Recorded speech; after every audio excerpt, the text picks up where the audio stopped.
important to look at this in terms of the challenges that our students face in this world. I also want to lay out why their success this season is a template for success throughout all areas of their lives in the future. We know that what we do here transcends marching band, and there are many life skills in our approach. For this year, what we have found is that their greatest success was in how they chose to use and utilize their time. How they used time and dedicated themselves to the use of time to become successful. And this is something that we should celebrate and acknowledge. Now, there's no hiding the fact that the issue of time has been one of my hot topics for the last several years. I'm sure that most parents, and definitely our students, could rattle off this part of my speech with all of my catchphrases and all of my analysis. But as I've said, within the last 5 or 6 years, we've started hearing about how people just don't have any time. There's no time, there's no time. And unfortunately, what we've heard from our community and even surrounding the band is that the marching band is such a time sucker and takes so much time away. I always say this is interesting because we've essentially had the same rehearsal schedule from the time that I've got here, and this is something that we've only started hearing recently. And we also rehearse considerably less than many that we compete with. However, that catchphrase continues to come up, that the marching band takes so much time. And I also think that most everybody knows my theory behind this, and that theory used to be unscientific until recently. I'm finding that there are more studies showing a link between these two things. And that is, we've noticed that this issue of time coinciding with the explosion of cell phone use, starting around 2012. And we started hearing these complaints primarily in 2013, 2014. And I should add to cell phone use Netflix and gaming. Now don't get me wrong, I love my iPhone and I love Netflix. And many times I've dedicated a big portion of my valuable time to both. You see, I'm the 44-year-old man walking the streets of Byron Center, phone in hand, looking for Moltres and Articuno and Unknown. You see, we have this issue with time and time management as we make choices to do things that take away our valuable time and then run to the assessment that we do not have time in the first place. While this is happening, our schooling and our society has become more results-driven. Many people are more worried about the grades or the test scores or the competition results. You start to see where there's a problem with these two things. Students have high expectations for themselves, and parents, rightfully so, have high expectations for their children and want their children to be successful. But at the same time, many people start to vilify the things that take time in order to be successful. And the students say, well, I want to be a doctor, or I want to be a lawyer, or I want to be a musician. After all, I got all A's. I have good grades, as if grades are the determining factor in the success of a person. What we miss is that to be successful in anything in life, it takes time. The kind of time that these students modeled through this marching season. Long hours, consistency, a long season with ups and downs.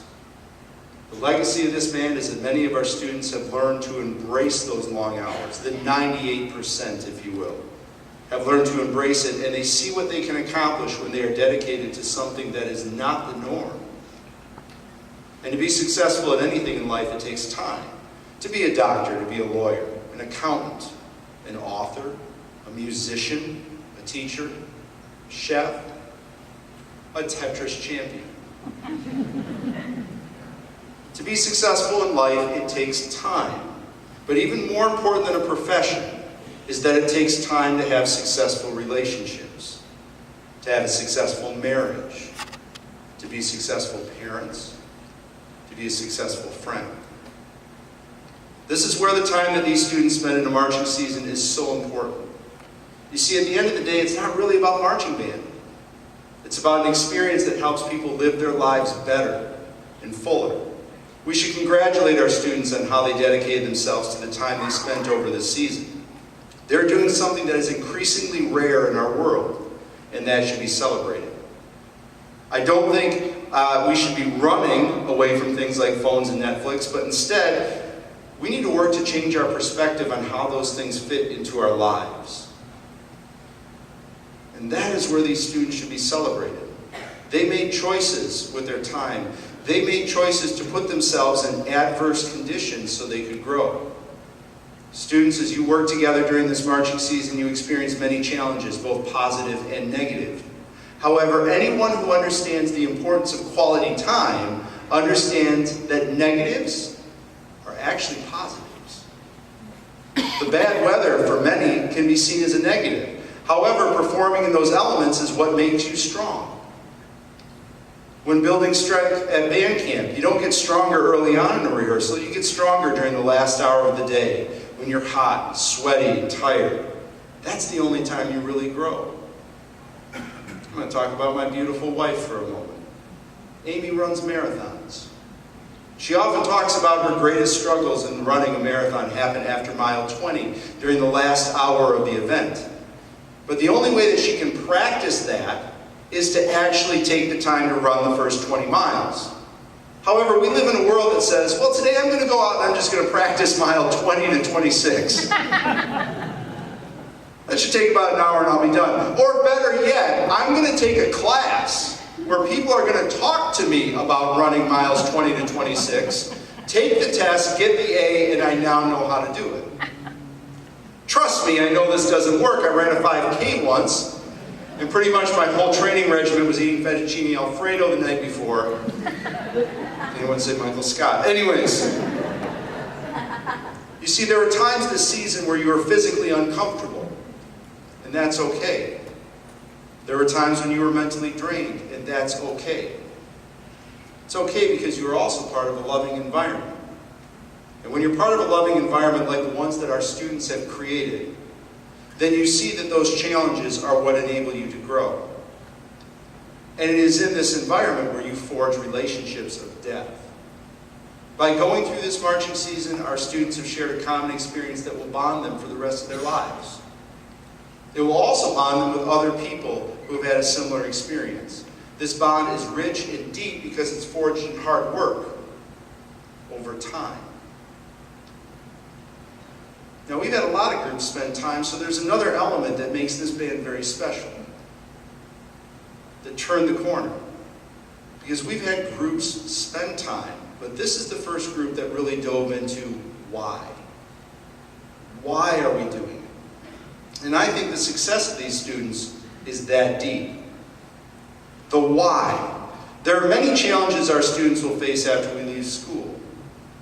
We live in a world where people increasingly create opinions based on their own thoughts and their own small group of peers without doing any research and without getting facts. And people merely think that their opinions are valid because they simply think them, and then pass off their opinions as rationale for how things should be. Unfortunately, that is reinforced through peer pressure and social media. And what is the only way to combat that level of ignorance? Through time. Dedicated and thoughtful time to learning the reasons for why things are done. Taking the time to being open to learning and understanding. You might arrive at the exact same conclusion, but at least your conclusion will be educated.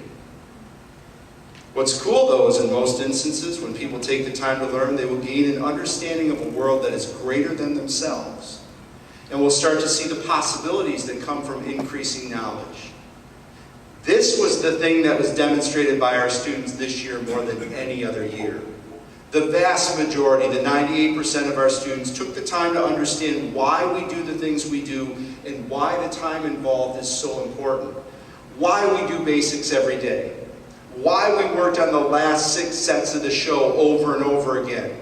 You'll see it in the video in just a minute. Why it's so important that we spend time in the heat and the cold and the rain. Why it's so important to take the time to experience the very things that test our resolve, our mental and physical toughness. Because that's when you encounter who you really are. After all, if you want to find out what a person is really made of and what their character really is, look at how they act under pressure, under stress, under adversity. Look at how they act when they're upset. It's one thing to say you have certain values and demonstrate them when everything is easy. It's another thing to live those values when encountering adversity. And that is what I watched this band do. They didn't run away from adversity, they ran towards it. They embraced it. The turning point that will go down in history was on Friday, October 19th at that football game when we took the field when it was raining and cold and the students sounded amazing. They ran towards it, and the only way they could do that was by dedicating the time to do so. Students, if you now take those things and implement them in other areas of your life, imagine the richness and level of success you will have in everything you do. We're graduating a group of students, many of whom have now experienced 4 of these marching seasons. They have pushed themselves.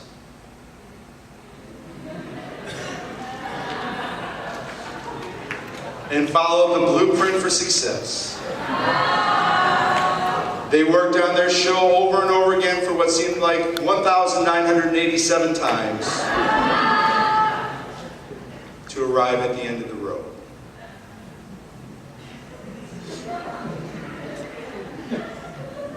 This senior class includes some of the finest people I've ever met. Not just as students, but as people.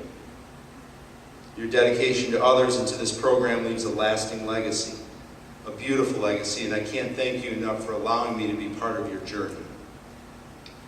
As I reflect on our show theme, the connection between the discussion of time and Route 66 is actually quite uncanny. Interesting that this student breakthrough came during this show. If you want to actually travel Route 66, it would take time. From what I've heard, the journey is over 2,000 miles all the way. There are no expressways. There are many long stretches through many different conditions.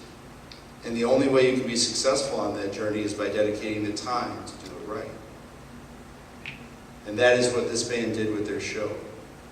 Through their personal dedication, the time they took to do the job right, they built a show, but even more importantly, an experience that will leave a strong legacy. They had an experience that they can call on to use as an example in other areas of their lives. And they built an experience that will stay with them for the rest of their days. They'll always be able to look back with warmth and fondness on their journey down Route 66.